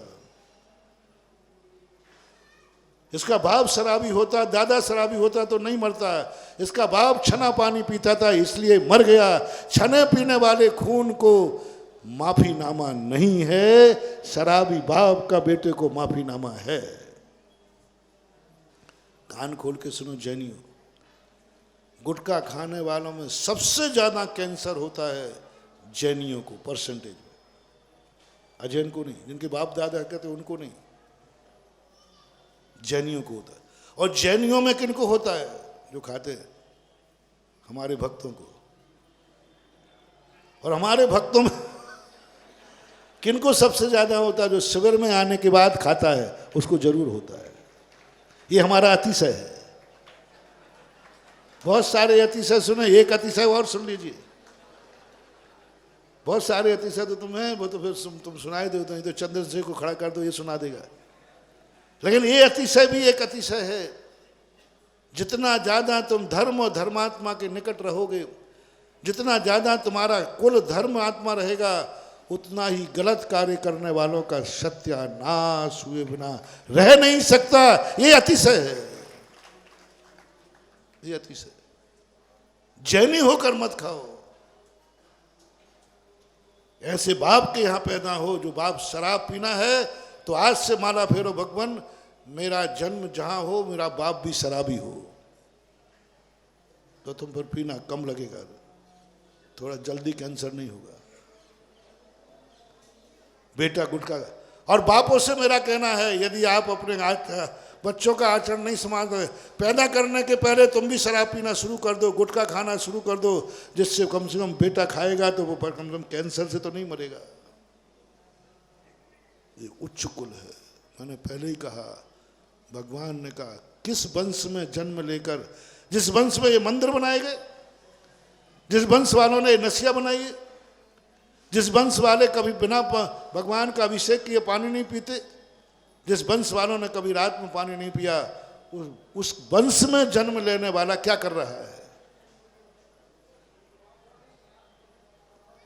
भगवान ने जब मुझे फटकारा, जब मैं गर्म तो भगवान ठंडे रहते हैं, कहते अभी गर्म है, और जैसे हम ठंडे हुए फिर जो भगवान ने फटकार दी, आई सी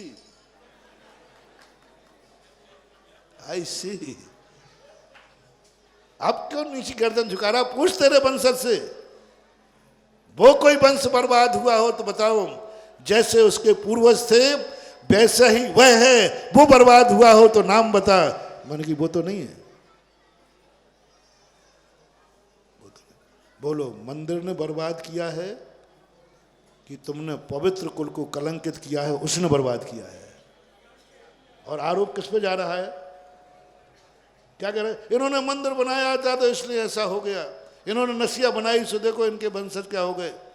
इस पर नहीं जाते हो, इस पर नहीं सोचते हो। ये है सबसे। इसलिए जैनियों को सबसे पहले सोचना है। जैनी के ऊपर सैटेलाइट लगे हैं, दुनिया में दूसरे लोगों के लिए इतना कर नहीं है। जैनी कैमरे की नजर में है, क्योंकि वो उच्च कुलीन है। एक रात में जैनी खा रहा है, एक रात में अजैनी खा रहा है। रात्रि भोजन करने का पाप बंद बहुत कम है, बहुत कम, ज्यादा नहीं, ज्यादा नहीं। अजैन से पूछा क्यों खा रहे हो आप? बोले मेरे बाप दादी खाते थे, मेरे गुरु खाते थे, मेरी जात खाती है, मेरी समाज खाती है, तो मैं खाता हूं। अब वो कितनी आज्ञाएं पाल रहा है। एक तो पाप कर रहा है, अज्ञानता है, रात में खा रहा है, लेकिन बाप की आज्ञा मान रहा है कि नहीं? दादा की, कुल की, जाति की, गुरु की, सबकी मान रहा है। ये चार काम कर रहा है। चार काम गंदे नहीं कर रहा है, एक ठीक। और तुम रात में खाने से मतलब नहीं, एक थाली में खा रहा है, एक साथ रात में खा रहे। जैनी मर करके दुर्गति जाएगा, अजैन की नहीं कह रहा हूं वो जाएगा कि नहीं, अजैन की नहीं कहूँगा, जैनी जाएगा। क्योंकि तुम्हारे पूर्वज नहीं खाते थे, तुम्हारे गुरु नहीं खाते हैं, तुम्हारी जाति में वर्जित है, खाते भली हैं लेकिन आगे। और शास्त्रों में भी तुमने 5 पाप और किए हैं। उसने एक ही पाप किया है कि रात में खाया है, लेकिन तुमने 5 पाप और किए हैं। तुमने कुल की पूर्वजों को कलंकित किया है। पूर्वज नहीं खाते थे, इस कुल में नहीं खाया जाता था। इस धर्म शास्त्रों में तुमने जिनवाणी की आज्ञा का उल्लंघन किया है। कितना बड़ा पाप! रात्रि भोजन का पाप तो कितना सा है। सबसे बड़ा पाप तुमने किसकी आज्ञा उल्लंघन की? जिनवाणी ने मना किया था। सबसे बड़ी आज्ञा का उल्लंघन किसने किया था? तुमने गुरु की आज्ञा का उल्लंघन किया। ये है पाप सबसे बड़ा। रात्रि भोजन का पाप तो कितना है? यदि रात्रि भोजन जिनको करना ही हो, आज से बड़ी करुणा दया करके कह रहा हूं, प्रार्थना करो, हे भगवान मेरा जन्म कभी जैन कुल में ना हो, मेरा कुल में वहां जन्म हो जहां रात्रि भोजन होता हो। मिल जाएगा रे, तुम लोगों को बहुत पुण्यात्मा जीव हो, इतने चतुर्मासों में 10-15 सालों में इतना पुण्य कमा लिया है, तुम जो मांगोगे वो मिलेगा। तुम्हारा बैंक बैलेंस बहुत है, सबसे ज्यादा इस समय संसार में ललितपुर वालों का बैंक बैलेंस बहुत है। पुण्य का तुम जो मांगोगे वो मिलेगा।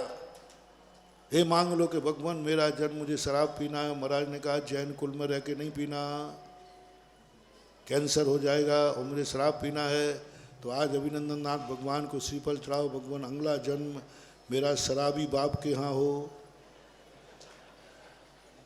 गुटखा खाने वाले बाप के यहाँ हो, रात्रि भोजन करने वाले के यहाँ हो, इनके यहाँ जन्म लेना, बहुत फायदा। 100 साल तक पियोगे, जिंदा रहोगे। जैनी बनकर मत पीना, भगवान का भक्त बनकर मत पीना, गुरु का भक्त बन, इनको बर्बादी है, इनकी बर्बादी निश्चित है। महाराज जी ये बात तो आज की समझ में नहीं आ रही। अजैन खावे तो उसको माफी है, और हम खावे तो माफी नहीं। चलो हम और थोड़ा सा और सरल करूं, अभी हाल समझ जाओगे। मेरा नियम है, मैं प्रवचन वैसे ही देता हूं कि तुम्हारे सिर पे ना निकल जाए। सिर पे से प्रवचन निकल जाए तो वक्ता की गलती है, और हृदय में से प्रवचन निकल जाए तो तुम्हारी श्रोता की गलती है। ऐसा प्रवचन दिया कि तुम्हारे, तो फिर मेरी गलती है, और हृदय में पहुंचने के बाद निकल जाए तो तुम्हारी गलती है। इसलिए मैं तो अपनी गलती करूंगा नहीं, तो मैं समझा के करूंगा। महाराज जी अभी भी समझ में नहीं आया कि एक शराब पीवे तो उसको नुकसान है, उसको कह रहे हैं आपके वो अतिशय है, और एक पीवे तो नहीं है। ये भेदभाव शराब करती है, ये भेदभाव कर्म करते हैं। दोनों रात में खा रहे हैं, दोनों रात में खा रहे हैं, इसमें क्या फर्क पड़ता है महाराज जी? दोनों को पाप बंद बराबर होना चाहिए। ये पक्षपात क्यों? आलू प्याज अजैन भी खा रहे हैं, हम भी खा रहे हैं महाराज, वो तो खाते हैं। आप हमें कहते हो नरक में जाओगे, दुर्गति में जाओगे, और वो लोग खा रहे तो सारी दुनिया रात में खा रही, वो सब नरक जाएगी क्या? मैंने कहा नहीं, तो महाराज मैं तू तो जरूर जाएगा। ओ सारी दुनिया की बात क्या कह दी मैंने? अमेरिका वाले रात में खा रहे वे नरक जाएंगे? नहीं कहूंगा, नहीं कह नहीं सकता। चीन रूस दुनिया के लोग रात में, सारी दुनिया खा रही रात में, वे सब नरक जाएंगे? मैं नहीं कह सकता। तो महाराज जी ये बता दो, ललितपुर का जैनी मैंने पक्का। महाराज आप उल्टा बोलते, जिसका खाते हो उसी पे आप हमें चतुर्मास कराएं और हमारे लिए मार्शल लाइव करें, तू जरूर नरक में जाएगा, क्योंकि तू ललितपुर का है। तुमने 4 चतुर्मास करा के गलती की, अब तो और खतरा है। ये चतुर्मास नहीं कराते फिर रात में खाते तो 50-50 ज्यादा पाप बंद नहीं होता, क्योंकि तुम्हें किसी ने बताया ही। अब तो और गलती कर ली, जितने जितने साधुओं के चतुर्मास कराओगे उतना उतना ललितपुर का जैनी गलत करेगा, उतना दुर्गति को जाएगा। तो या तो गलत करना छोड़ो, या साधुओं के चतुर्मास कराना बंद करो,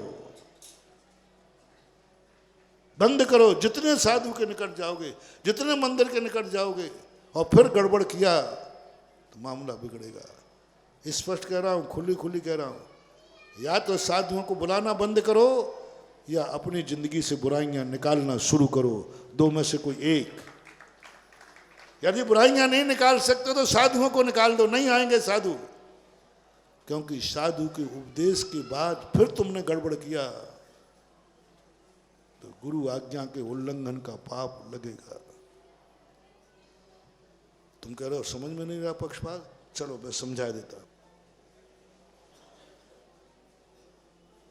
कई बार तुम्हें समझाने के लिए हमें भी नीचे उतरना पड़ता है, क्या करें, समझाना तो ही। जो 2 बार भोजन करेगा वो नरक जाएगा। और महाराज जी देखो, अब आप अति कर रहे हैं, बहुत अति कर रहे हैं। आचार्य से दूर चलेगा, इसका अर्थ है हम लोगों के पास अभी नेटवर्क है, हम आचार्य से कहें महाराज जी आजकल सुधा सागर बहुत उल्टा सीधा बोल रहे हैं। क्या बोल रहा हूँ सुधा? उन्होंने कहा 2 बार जो खाएगा वो नरक जाएगा। पहले बताओ मैं झूठ बोलता हूँ कि सही बोलता हूँ? तो फिर जो 2 बार भोजन करेगा वो नरक जाएगा। अब क्या हाल है? महाराज जी देखो ऐसा मत करो, आप इतनी अति मत करो। रात तक तो फिर भी तुम्हारी समझ में आ रही थी। 2 बार खाएगा, मैंने ये थोड़ी कहा कौन जाएगा। अब देखो 2 बार खाने वाले को नरक भेजू, आप ही हाँ कहोगे, आप ही हाँ कहोगे, अभी हाँ कहोगे। 2 बार जो नरक खाएगा वो नरक जाएगा। मुनि महाराज जल्दी बोलो ना। मुनि महाराज 2 बार खाएगा तो कहाँ जाएगा? थोड़ा जोर से बोलो, पीछे वालो। और तुम? अरे बाप पक्षपाती, हम तो महाराज 3 बार भी खाएं तो स्वर्ग जाएं। अब समझ में आ गई बात? मुनि महाराज खाए तो खाने का भाव भी करे तो दुर्गति है, और श्रावक 2 से 3 बार भी खा ले हुए तो उसकी दुर्गति नहीं। ये पक्षपात क्यों? बोलो पक्षपात नहीं करूं इसमें? चाहे महाराज खाएं 2 बार, चाहे श्रावक, महाराज सबको पाप बराबर लगेगा। प्रस्ताव पास करूं आज? देखना यहाँ का प्रस्ताव पास में गड़बड़ हो जाएगा। कोई मुनि महाराज शाम को उठ ही जाएंगे,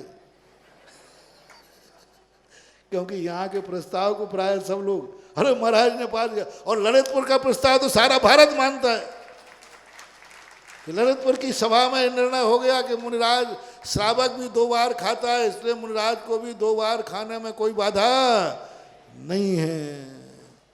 जहाँ श्रावक जाएगा वहीं महाराज जाएंगे, कोई बाधा नहीं। प्रस्ताव पास करूं? नहीं करूं? बेटा अपनी बारी आई तो 3 बार, और महाराज की बारी ये रात्रि भोजन कितना पक्षपात कर रहा है? पक्षपात नहीं कर रहा महानुभाव। यही दीप आप जलाते हो, मंगल है। मैं भी तो मुख्य अतिथि हूं।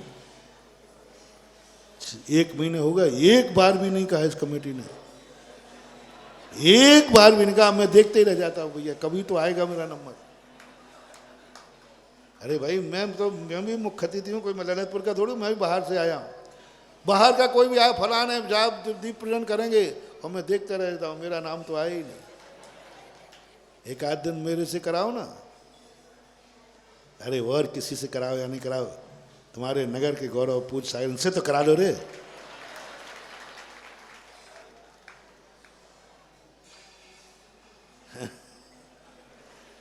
मत करा लेना, मैं करूंगा नहीं, मैं तो समझा रहा हूं।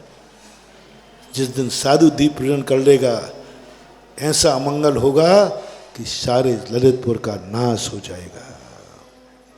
साधु दीप प्रज्वलन करे तो अमंगल है, और ग्रस्त दीप प्रज्वलन करे तो मंगल है। कौन बड़ा कौन छोटा, क्या दीप भी साधु को पहचानता है? हाँ, कार्य एक ही है, कार्य, लेकिन मैं दीप प्रज्वलन नहीं कर सकता। दोष है, महान दोष है। दोषी दोष लगेगा, मेरे जिंदगी भर की साधना भस्म हो जाएगी। और तुम करोगे तो जिंदगी में जो पुण्य नहीं कमाया वो दीप प्रज्वलन पे कमा लोगे। तुम्हारी कमाई है, तुम्हारी दीप जलाने पर दिवाली है, और हम दीप जलाने तो हमारा दिवालियापन है। ये पक्षपात क्यों? अब तो समझ में आ गई कि नहीं? हाँ, जब ही आई जब मुझे खुद आना पड़ा। बस लो, बस लो। जैसे मुनिराज और श्रावक में 2 बार खावे मुनिराज तो दुर्गति का पात्र है, ग्रस्त 2 बार खा लेवे तो कोई पाप नहीं है। ऐसे ही मुनिराज के स्थान पर जैनी हो और तुम्हारे स्थान पर अजैन है, वो रात में 3 बार भी खा लेगा तो दुर्गति होगी, कोई नियम नहीं। लेकिन तूने रात में खाने का भाव भी किया जैनी का, तो दुर्गति निश्चित है। क्योंकि तुम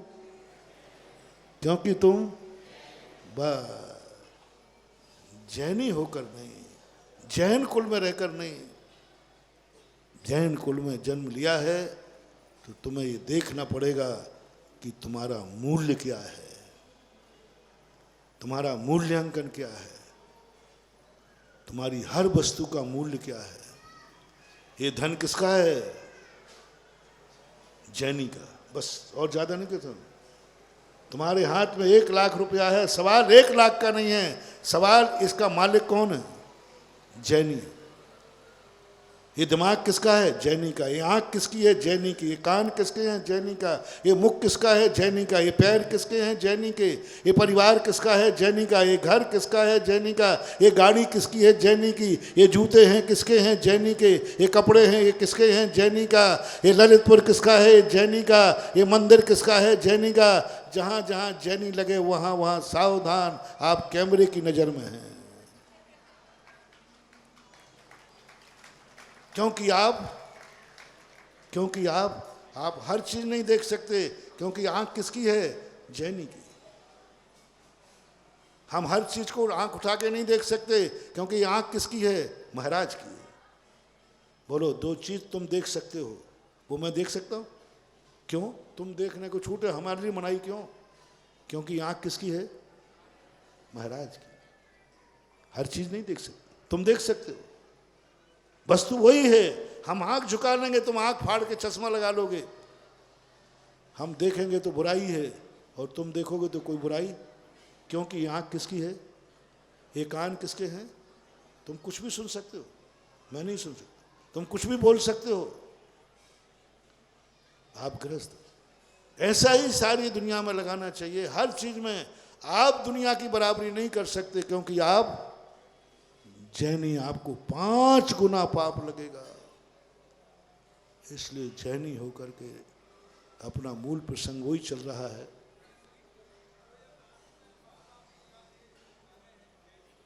रात में खाते ना, पेड़ा एड़ा खाते हैं। अरे चंदन जी, बात तो सभी छोड़ना है, कम से कम रोटियां ही छोड़ देवे जैन समाज तो हमारा ये चतुर्मास धन हो जाएगा। हम कह सकेंगे कि कोई पूछेगा महाराज ये बताओ ललितपुर में आपने 4 क्यों किए, बता दो, ये बता दो। वहाँ आपके कोई रिश्तेदार रहते थे? आपका क्या था? पूछ सागर तो बना लेंगे अपना बहाना। अरे मैंने इसलिए किया दूसरा चतुर्मास के वो हमारा, हम क्या बहाना बनाएंगे? बोलो, एक बहाना मिल जाएगा मुझे कि चौथा चतुर्मास इसलिए हुआ ललितपुर के किसी जैनी के घर में रात्रि भोजन नहीं होता है। और जहां ऐसे पुण्यात्मा रहते हो वहां 4 तो क्या 40 भी हो जाए तो कोई बड़ी बात नहीं, क्योंकि शादियों का गमनागमन किससे होता है? बाकी भागन बस जो कि बस। ये गौरव तुम हम लोगों को दे सकोगे क्या? क्या ये कह सकोगे? कोई तभी कभी तुम कह सकोगे रात में क्यों नहीं खाते? बोले नहीं खाता, मालूम नहीं मैं जैनी हूं, मालूम नहीं हम उस नगर के हैं जहां महाराज ने 4 चतुर्मास किए हैं। ये गौरव मिल जाए। हालांकि 4 प्रकार के आहार का त्याग है, लेकिन वही वाली बात, गुड बेटर बेस्ट। सबसे ज़्यादा अन्न में हिंसा है, उससे कम होती हुई, लेकिन हिंसा तो है ही।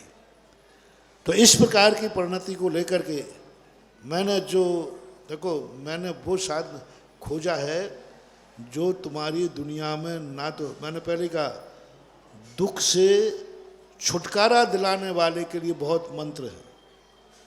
अपनी प्रारंभ की भूमिका याद रखना। दुख से छुटकारा दिलाने की भक्तांबर है, नमोकार मंत्र है, आशीर्वाद है, शांति धारा है। लेकिन जो सुखी है वो सुखी ही बना रहे, इसका कौन सा स्रोत है? वो मैंने खोजा है। मेरे पास जो कुछ भी है सब शास्त्रों का, लेकिन शास्त्रों में वो ऐसा छुपा हुआ है कि तुम्हें समझ में और मुझे समझ में आ गया। वहां छुपा हुआ था, ये मंत्र छुपा था कि सुखी है तो वो सुखी ही रहेगा, उच्च कुलीन है तो उच्च कुलीन ही रहेगा, महाराज है तो महाराज ही रहेगा, पीछे नहीं आएगा, आगे बढ़े या न बढ़े पीछे नहीं आएगा। सुखी है तो वो दुखी नहीं होगा कभी। इसके मंत्र की साधना अभी 2-3 दिन से तुम्हें बता रहा हूं। आपका समय हो गया, अभी चलने दो, थोड़ा चलने दो, अभी उसके लिए और माल है। पर आज कितनी बड़ी बात कही, तुम्हारी कीमत कितनी है, तुम्हारा धन की कीमत कितनी है, तुमने कितनी मेहनत से कमाया है। जो तुमने मेहनत से कमाया है उसका दुरुपयोग नहीं करना। फिर आगे से महावीर भगवान एक और आया कि देखो, एक आपके यहाँ कई दान में से कई दान होते। 1 मिनट सुने, उठा नहीं, 1 मिनट अभी है, बाकी है समय, बहुत बड़ी बात। कितने प्रकार के दान होते हैं। आहार दान ही दान नहीं है। चतुर्मास में मंगल कलश बैठाना ही मात्र एक दान नहीं है। महाराज को श्रीफल चढ़ा करके चतुर्मास कराना ही दान नहीं है। रक्षाबंधन ही दान नहीं है। चतुर्मास के हिस्से में कोई पंडाल में फर्श बिछाता है तो वो भी पुण्य की कोटि में आता है। मान लीजिए यहाँ किसी ने फर्श बिछाया है और ये भाव से उठाया कि यहाँ भगवान की पूजन करने वाले, गुरु महाराज का प्रवचन सुनने वाले बैठेंगे, तो जितने लोग उस फर्श पर प्रवचन करने सुनने वाले मिलेंगे, उनको जितना पुण्यबंध होगा, 6ठा भाग उसे होगा जिसने फर्श बिछाया, जिसने ऊपर चद्दर लगाया था, जिसने पंडाल बनाया था। पुण्यबंध का कोई तरीका नहीं। एक माली था, वो मंदिर को, उसको तो अभिषेक करने मिलना नहीं। एक दिन ऐसे हमारा प्रवचन सुन लिया या और महाराजों का, तो क्या करता था, जहाँ अभिषेक करने वाले खड़े होते थे उस फर्श को धोता था और गंदोदक लगाता था। वहाँ के पानी को नाली में नहीं फेंकता था, जहाँ आप गंदोदक सराते हैं ऐसा पेड़ में डालता था। मैंने देखा, मैंने क्या करते हो भगवान आप दिन भर? बोले महाराज आपको कोई तकलीफ हो रही क्या?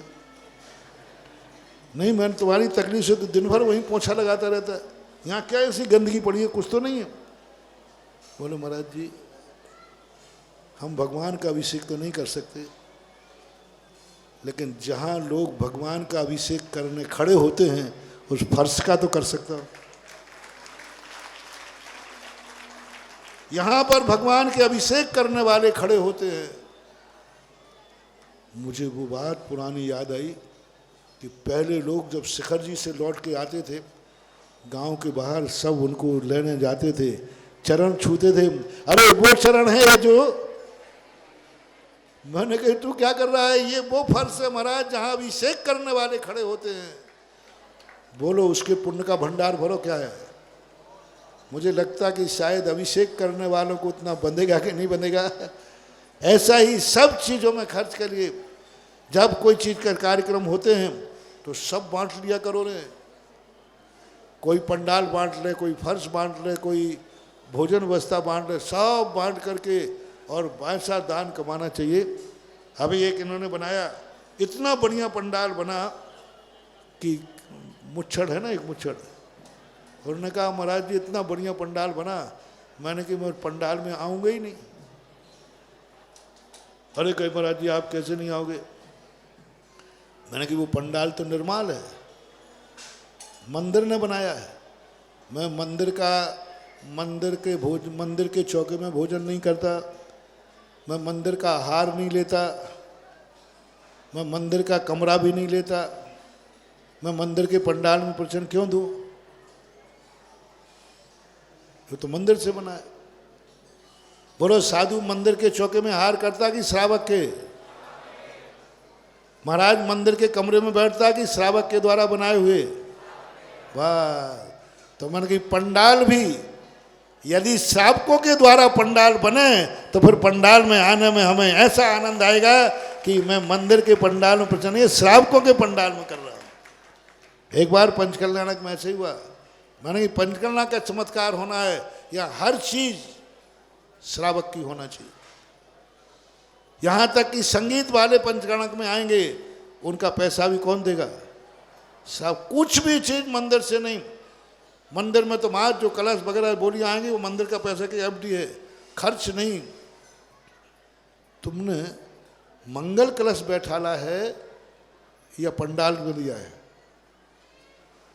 तुमने मंगल कलश बैठा लाया, वो पंडाल के लिए बैठा लाया है कि मंगल कलश के लिए? तो मंगल का पुण्य लगेगा, मंगल का पुण्य लगेगा जो भगवान के निमित्त से आया। तो मैंने कहा कि भाई, तो बुच्चार कहता महाराज ठीक है, और मैंने कहा ठीक है, जिस दिन तू कर लेगा कि ये महाराज अब आप पंडाल में प्रवचन कीजिए, ये पंडाल हम श्रावकों ने बनाया है। तो ये कह रहे हैं महाराज जी मेरे 8-10 नाम हो गए हैं।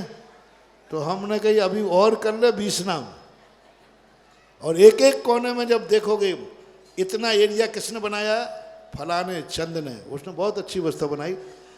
एक छोटा सा पंडाल में एक बहुत बड़ा फ्लैक्स लगा रहा है, उसमें उनके परिवार की फोटो रही और लिखा रहेगा इतना पंडाल इस परिवार ने बनाया, इतना इस पंडाल ने बनाया, इसने इतना बनाया, इसने इतना बनाया।